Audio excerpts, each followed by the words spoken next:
Halo, pada video kali ini saya akan menjelaskan mengenai analisis ekonomi teknik pada bab 2 mengenai biaya rekayasa dan estimasi biaya. Sebelum memasuki ke dalam video penjelasan, perkenalkan nama saya Farlan Erabullah dengan NIM 2252 14118. Nah, berikut ini video penjelasan dari saya. Nah, baik. Yang pertama itu ada bagian pendahuluan, di mana bagian pendahuluan ini berisi yang pertama analisis ekonomi berorientasi masa depan, yang kedua biaya dan manfaat di masa depan memerlukan estimasi. Biaya yang diestimasi tidak diketahui dengan pasti.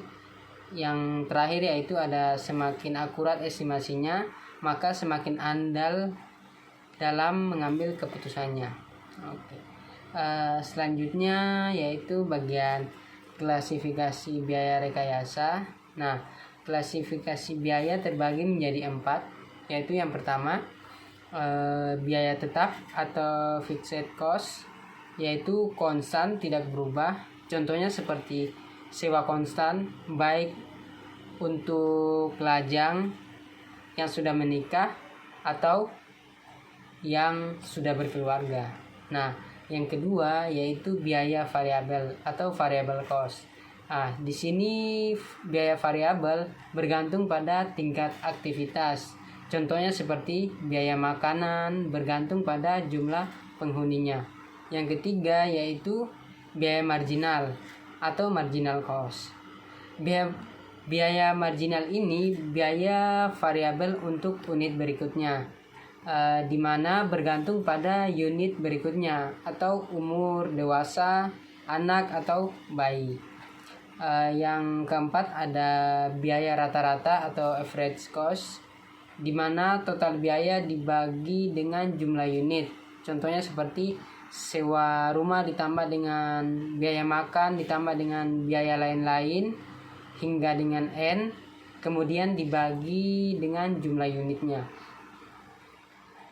Selanjutnya yaitu ada biaya tetap, variabel dan total, di mana di sini kita diperlihatkan contoh pada tabel di mana biaya tetap yaitu atau fixed cost yaitu totalnya sekitar 225,00 US dollar, yaitu total keseluruhan, di mana terdapat sewa bus sebesar 80 US dollar, biaya bensin sebesar 75 US dollar, bahan bakar lain 20 US dollar, sopir bus 50 US dollar. Biaya variabel atau VC total per orang yaitu sebesar 20 US dollar. Biaya variabel atau VC total per orang yaitu sebesar 20 US dollar, yang diantaranya itu berupa tiket acara sebesar 12,50 US dollar, dan minum atau makanan ringan sebesar 7,50 US dollar. Dan di bagian bawahnya itu terdapat ada jumlah orang, biaya tetap, biaya variabel, biaya total, di mana apabila jumlah orang tidak ada atau nol, itu biaya tetapnya berkisar 225 US dollar. Biaya variabel tidak ada, maka biaya totalnya tetap yaitu 225 US dollar. Jika 5 orang, maka biaya tetapnya sekitar 225 US dollar dan biaya variabel yaitu sebesar 100 US dollar dan biaya total sebesar 325 US dollar. Jika 10 orang, maka biaya tetap yaitu 225 US dollar. Biaya variabel maka akan meningkat yaitu menjadi 200 US dollar dan biaya total juga meningkat menjadi 425 US dollar. Jika 15 orang, maka biaya tetap itu tetap dan biaya variabel meningkat menjadi 300 US dollar dan biaya total juga meningkat menjadi 525 US dollar. Dan apabila jika 20 orang, maka biaya tetap dan biaya variabel meningkat menjadi 400 US dollar dan biaya total meningkat menjadi 625 US dollar. Nah, di samping kita diperlihatkan grafik biaya tetap, variabel, dan total, di mana grafik akan menunjukkan biaya total, biaya tetap, dan biaya variabel terhadap volume atau jumlah orang berbanding lurus. Semakin tinggi volume atau jumlah orang, maka biaya yang dikeluarkan juga akan semakin besar. Selanjutnya yaitu istilah laba dan rugi, di mana terbagi menjadi 3, yaitu titik impas atau break even, yaitu total pendapatan sama dengan total biaya atau cukup untuk bertahan. Yang kedua yaitu wilayah laba atau profit region, yaitu total pendapat lebih besar dibandingkan dengan total biaya, atau kita bisa menyimpan uang di bank. Kemudian yang ketiga wilayah rugi atau loss region, yaitu total pendapatan lebih kecil dibandingkan dengan total biaya, atau kita akan melakukan berutang. Kemudian ada bagan titik impas atau break even chart, yaitu di sini diperlihatkan contoh biaya bus rental dengan harga tiket sekitar 30 US dollar, harga tiket sekitar 35 US dollar, biaya tetap total yaitu sekitar 225 US dollar, biaya variabel total per orang yaitu 20 US dollar. Pada grafik di bawah kita diperlihatkan bahwa grafik akan menunjukkan total biaya tetap, dan pendapatan terhadap volume atau jumlah orang dengan titik impas yang jelas. Selanjutnya itu adalah biaya masa lalu (SUN) dan biaya masa depan atau opportunity. Yang pertama yaitu biaya tenggelam (SUN cost), uang yang telah dikeluarkan karena keputusan masa lalu. Kita tidak dapat melakukan apapun terhadap biaya-biaya ini. Contohnya yaitu harga beli mobil 2 tahun lalu, maka harga mobil tahun ini maka akan berbeda. Biaya peluang yaitu opportunity cost, yaitu manfaat yang dilepaskan dengan menggunakan suatu sumber daya untuk aktivitas yang dipilih, alih-alih menggunakan sumber daya yang sama untuk aktivitas lain yang dilepaskan. Kita membuat pilihan atau keputusan. Nah, contohnya seperti membeli makanan siang, alih-alihnya untuk bensin. Selanjutnya kita diperlihatkan mengenai nilai pompa air, di mana harga saat dibeli yaitu sekitar 7.000 US dollar, di mana ini termasuk biaya tenggelam atau keputusan pada masa lalu. Selanjutnya yaitu biaya penyimpanan, yaitu sekitar 1.000 US dollar, di mana ini termasuk juga ke biaya tenggelam atau keputusan masa lalu. Selanjutnya ada harga jual saat ini yang bisa didapatkan yaitu sekitar 3.000 US dollar, di mana di sini masuk ke dalam nilai pasar atau peluang saat ini. Selanjutnya yaitu ada jenis-jenis pengeluaran, di mana yang pertama yaitu ada pengeluaran berulang atau recurring expense. Hal ini diantisipasi dan terjadi secara berkala. Contohnya seperti kita membeli makanan atau membayar sewa rumah atau sewa yang lainnya. Nah, yang kedua yaitu ada pengeluaran tidak berulang, yaitu non-recurring expense. Kejadian satu kali yang terjadi pada interval tidak teratur. Contohnya seperti sakit atau kecelakaan atau kematian. Nah, namun terkadang kita mencoba merencanakan biaya tidak berulang yang besar dengan membeli asuransi, membayar premi asuransi berkala, mengubah pengeluaran ini menjadi biaya terulang.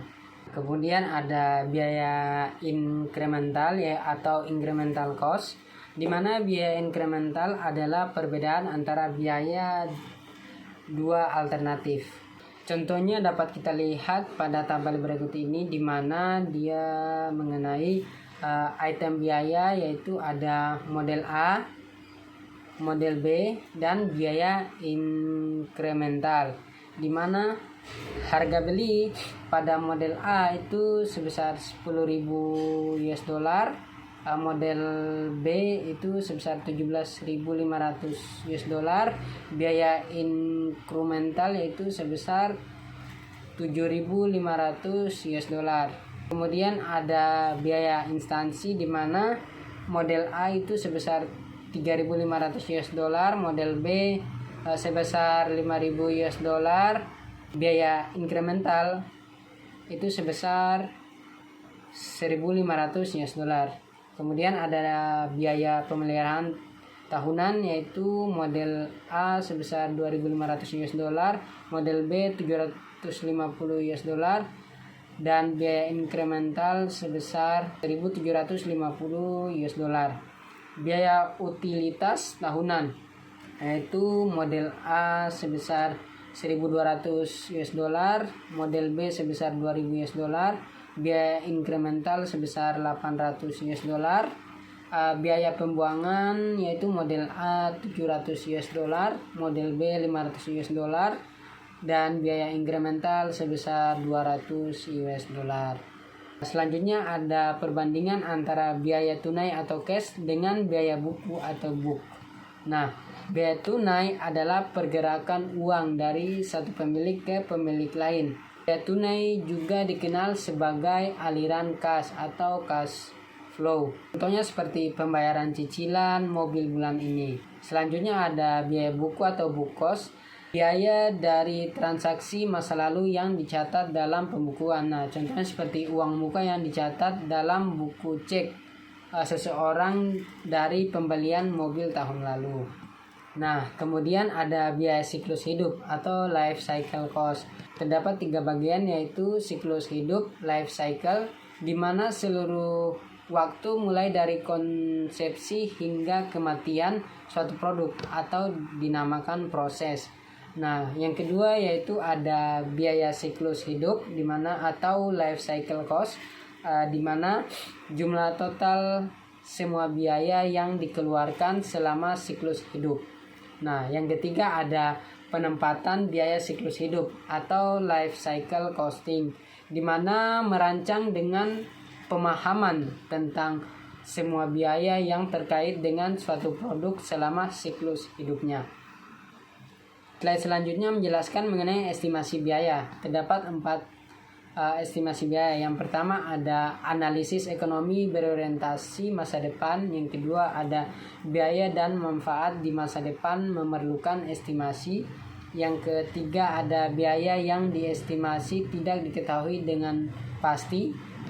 Dan yang keempat ada semakin akurat estimasinya, maka semakin andal juga keputusan yang diambil. Adapun jenis-jenis estimasi, yang pertama ada estimasi kasar atau raw, tingkat perasaan tidak akurat. Nah, rentang akurasinya yaitu sekitar min 30% hingga plus 60%. Yang kedua ada estimasi semi rinci atau semi detailed, berdasarkan catatan historis cukup canggih dan akurat. Nah, ini rentang akurasinya sekitar min 15% hingga plus 20%. Yang ketiga yaitu ada estimasi rinci atau detailed, berdasarkan spesifikasi terperinci dan model biaya sangat akurat. Nah, rentang akurasinya itu sekitar min 3% hingga plus 5%. Terdapat model estimasi pada tabel berikut, yaitu ada model estimasi dan penjelasan, di mana bagian model estimasi terdapat per unit, di mana menggunakan faktor atau per unitnya. Segmentasi yaitu membagi masalah menjadi beberapa item, mengestimasi setiap item dan menjumlahkannya. Yang ketiga ada indeks biaya, yaitu nomor indeks berdasarkan riwayat. Yang keempat ada power sizing, yaitu menskalakan biaya yang diketahui sebelum ke atas atau ke bawah. Nah, yang kelima yaitu ada triangulasi, yaitu melibatkan biaya dari beberapa perspektif.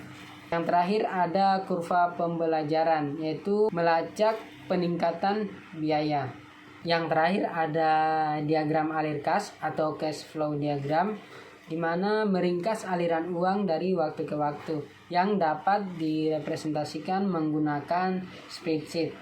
Pada tabel samping kita diperlihatkan contoh diagram alir kas yang terdapat tahun, biaya, modal, operation and maintenance atau OM, perbaikan besar, dan total.